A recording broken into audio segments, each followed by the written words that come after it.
Good evening. मैं आपको मिलवा रहा हूं अविका झा से। अविका झा इस बार 12th एग्ज़ाम अपियर की है, साथ ही साथ आज नीट परीक्षा में अपियर हुई है। और नीट परीक्षा में इसने जो एक्सपेक्टेड मार्क्स है, जो अभी हम लोग मैच करवाए सॉल्यूशंस के बेसिस पे, तो कुछ 660 मार्क्स ला रही है। तो आज हम इससे पूछेंगे कि किस तरीके से इसने तैयारी की और कैसे 660 मार्क्स लेके आई। सब्जेक्ट वाइज कैसे कितना आया, बायोलॉजी में बता सकती है? बायोलॉजी में अप्रॉक्सीमेट 160। 160। और फिजिक्स में? फिजिक्स में 170। हाँ। और केमिस्ट्री में? 136। 136। तो कुछ केमिस्ट्री में 8 सवाल गलत कर दी, फिजिक्स में 1 सवाल गलत कर दी, और बायोलॉजी में भी 1-2 सवाल गलत कर दी। तो मोस्टली सवाल सही हो गया।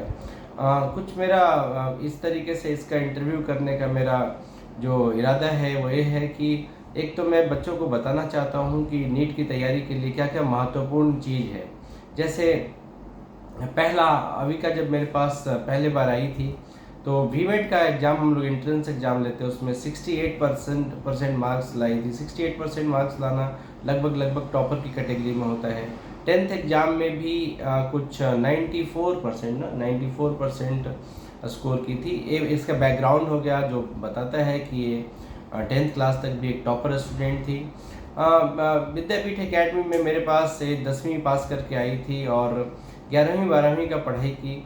मज़े की बात यह है कि जेई मेन में भी 93% कितना 92 पॉइंट समथिंग परसेंटाइल आया है, केवल फिजिक्स और केमिस्ट्री की बदौलत।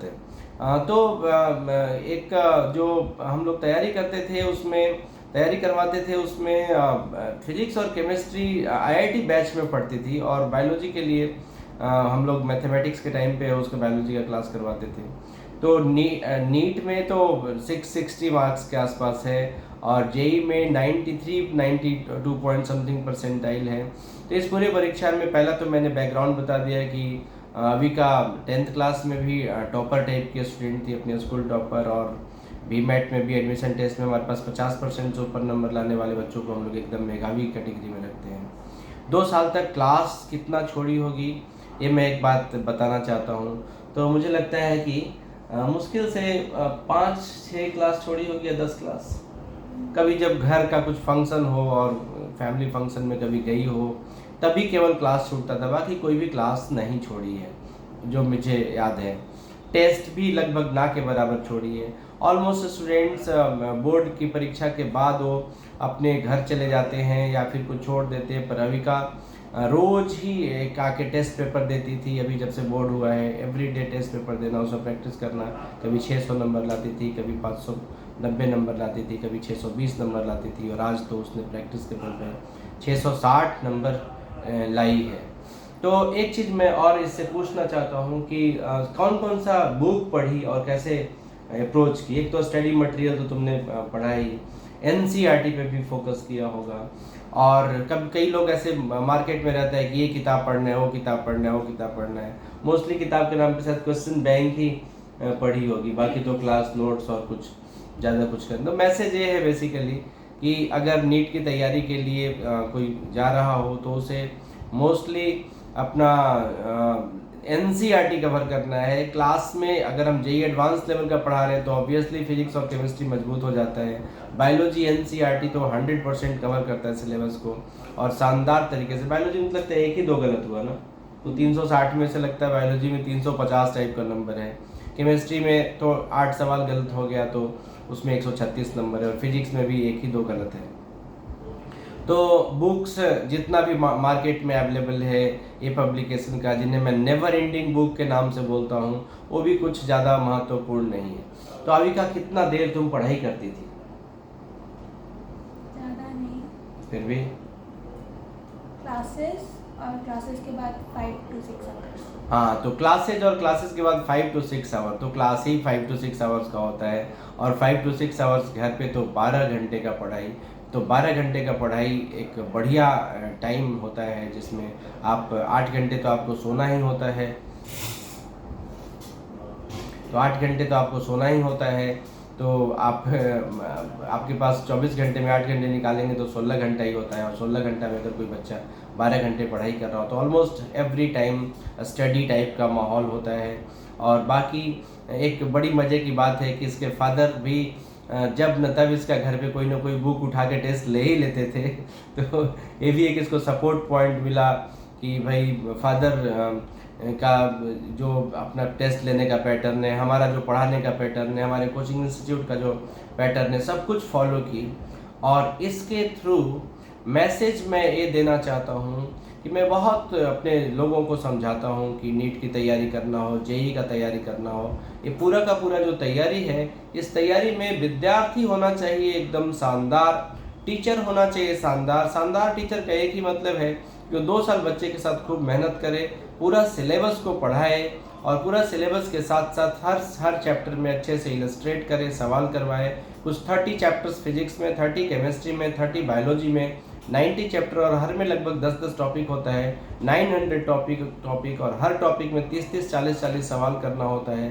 तो लगभग 30,000 35,000 सवाल रहता है, और यही 2 साल में टास्क है स्टूडेंट और टीचर को मिलके। इन सब अटकलों के बीच में एक चीज़ और बताना चाहता हूँ कि मेरा कोचिंग मोस्टली IIT जेई के लिए चला जाता है। मैं भी IIT बॉम्बे ग्रेजुएट हूँ, और IITians होने के नाते मुझे IIT जेई एडवांस पढ़ाने का ज़्यादा अनुभव है। मेडिकल का कोचिंग तो हम लोग कराते भी नहीं थे, पर बात है आज से 6 साल पहले की 2018-17 में मेरे पास 3 लड़कियां आई थी आकाश से 11th-12th पढ़ के, और सबका स्कोर कुछ ऐसे ही 450, 500 इस टाइप का नीट में स्कोर था। और वो लोग मुझे बोली कि मेरा बायोलॉजी तो अच्छा हो गया है, फिजिक्स और केमिस्ट्री अच्छा नहीं है, सो हम आपके पास फिजिक्स केमिस्ट्री पढ़ना चाहते हैं। हमने कहा कि हम तो मेडिकल चलाते नहीं। वो बोली नहीं, मुझे IIT बैच में पढ़ना है, और IIT बैच में पढ़ के फिजिक्स और केमिस्ट्री मजबूत कर दी। शायद अविका के साथ भी यही हुआ कि IIT बैच में इसने फिजिक्स और केमिस्ट्री का तैयारी किया, और पिछले 2017-18 से 6-7 साल से हर साल मैं 2-4 मेधावी बच्चों को IIT बैच में फिजिक्स और केमिस्ट्री पढ़ने के लिए डालता हूं, और हर साल मेरे पास से 2-3 ऐसे 1-2 करके जो मेधावी स्टूडेंट्स होते हैं, और आराम से 620 नंबर, 630 नंबर, 600 अभी का तो 660 नंबर इस तरीके से ले आई। तो मैं इसमें एक सूचना, एक मैसेज देना चाहता हूं लोगों को कि अगर आपका बच्चा मेधावी है, एक अनुभवी टीचर के संपर्क में है, तो आप ज़्यादा कुछ सोचे ना। कई लोग तो मेडिकल या इंजीनियरिंग की तैयारी के लिए पूरे भारत भ्रमण पे निकले हुए, बेस्ट कोचिंग ढूंढते रहते हैं। बेस्ट कोचिंग का ज़्यादा मैं कुछ महत्व नहीं समझता। ठीक है, एक टीचर्स 3 अच्छे चाहिए, पर एक बहुत ही बड़ा ब्रांड का इंस्टीट्यूट और बहुत ये सब, ये कुछ ज़्यादा एक लोक लुभावन टाइप का है, मैं ऐसा मानता हूँ। अगर किसी के मन में खूब अच्छा है, उसका गोल सेट हो, वो मेहनती और एक बहुत ही टैलेंटेड विद्यार्थी हो, और उसे 3 टीचरों का अच्छा साथ मिल जाए, इनफैक्ट 4, बायोलॉजी में 2 लोग होते हैं, एक बॉटनी और एक जूलॉजी, तो बच्चा आराम से, अब अविका ने तो बायोलॉजी में 360 में से 350 या 52 नंबर ऐसे ला रही है, 1-2 सवाल को छोड़ के बाकी सभी सही है। फिजिक्स में भी ऑलमोस्ट सवाल सही है, केमिस्ट्री में 8 सवाल गलत है। तो कुल मिला के एक जो सिचुएशन है ये है कि आप मेधावी हैं क्या, आप टीचर्स, अच्छे टीचर्स के अनुशासन में आप 2 साल बिताए हैं क्या, आप एकदम से बिना छुट्टी लिए नो वेटिंग जोन में जाके, नो वेटिंग जोन में ऐसे कहता हूँ कि किसी के शादी है घर में तो भाई 7 दिन के लिए छुट्टी, दिवाली दशहरा 7 दिन के लिए छुट्टी, कुछ भी बोर्ड का एग्ज़ाम है तो अब 4 दिन का रेस्ट चाहिए, और बोर्ड का एग्ज़ाम ख़त्म हो गया, अब नीट का एग्ज़ाम आज इसका ख़त्म हुआ है। अभी ऐसे बोल रही थी अभी का कि मैं 1 दिन आराम करूंगी, पर मैं बोला कि नहीं आराम नहीं करोगी, कल से तुम तैयारी करोगी जेई एडवांस का, और मुझे उम्मीद है कि जेई एडवांस में भी ये सेलेक्ट होगी। 2 साल पहले की बात है, एक आदित्य राज करके स्टूडेंट मेरे पास था, वो मेडिकल में नीट में 657 नंबर लाया था, जेई एडवांस में भी सेलेक्ट हो गया था। बहुत मैं उसको समझाया था कि तुम IIT में एडमिशन लो, वो मेडिकल और IIT में कंफ्यूज हो गया था, दोनों रिजल्ट उसके सामने था, जेई एडवांस का रिजल्ट और नीट का रिजल्ट। फाइनली वो एम्स पटना में पढ़ रहा है। तो शायद अविका के लिए भी कुछ ऐसा ही हो, नीट के लिए तो 660 नंबर डेफिनेटली कोई ना कोई अच्छा कॉलेज इसको MBBS मिल जाएगा गवर्नमेंट कॉलेज में, खूब शानदार रैंकिंग के साथ। और देखते हैं कि IIT में भी कितना लेके आती है, और मैं भी IIT में भी सेलेक्ट हो, बेस्ट ऑफ लक उसके लिए। और बाकी तुम कुछ संदेश देना चाहती हो तो बोलो। एक स्टूडेंट को क्या करना चाहिए तैयारी में? 2 साल तुमने क्या किया, तुम ज़रा सा बता दो। ज़्यादा कुछ नहीं करना है, बस जो सर पढ़ाए, जो जितना सर बोले उतना पूरा करना है। जो सर देते हैं होमवर्क वो रोज़ करना है, होमवर्क कभी स्किप नहीं करना है क्योंकि फिर प्रैक्टिस नहीं होता। हाँ, होमवर्क स्किप नहीं करना है। हम विद्यार्थियों को 3 कैटेगरी में बांटते हैं। पहला वो जो रोज़ क्लास आते हैं, दूसरा वो जो रोज़ क्लास भी आते हैं और होमवर्क भी करते हैं, और तीसरा वो जो क्लास तो आते हैं इरेगुलर तरीके से, होमवर्क भी नहीं करते। जो कैटेगरी 1 है, जो रोज़ क्लास आते हैं, रोज़ होमवर्क करते हैं, उनका कहीं ना कहीं एक बढ़िया नंबर आ ही जाता है। और कोई दूसरा पॉइंट? ज़्यादा से ज़्यादा क्वेश्चन प्रैक्टिस करना होता है। क्वेश्चन प्रैक्टिस भी खूब करना होता है। प्रैक्टिस प्रैक्टिस प्रैक्टिस, क्योंकि जो बात आप समझ गए कोई ज़रूरी नहीं कि एग्ज़ाम में आप बना देंगे। बिल्कुल वैसे ही जैसे आपने बाइक चलाना तो सीख लिया, लेकिन अगर प्रैक्टिस नहीं है तो आप भीड़ में कहीं ना कहीं धक्का आपसे लगेगा ही लगेगा। तो प्रैक्टिस करने से कॉन्फिडेंस आता है। एनसीईआरटी के बारे में क्या बोलना चाहती हो? एनसीईआरटी नीट के लिए लाइन बाय लाइन बायो पूरा। एनसीईआरटी नीट के लिए लाइन बाय लाइन बायो पूरा चाहिए। और फिजिक्स और केमिस्ट्री जो बहुत महत्वपूर्ण सब्जेक्ट है नीट के लिए, मैं अभी सबको बताना चाहता हूँ कि डेफिनेटली वो आईआईटी लेवल का तैयारी करें फिजिक्स और केमिस्ट्री का।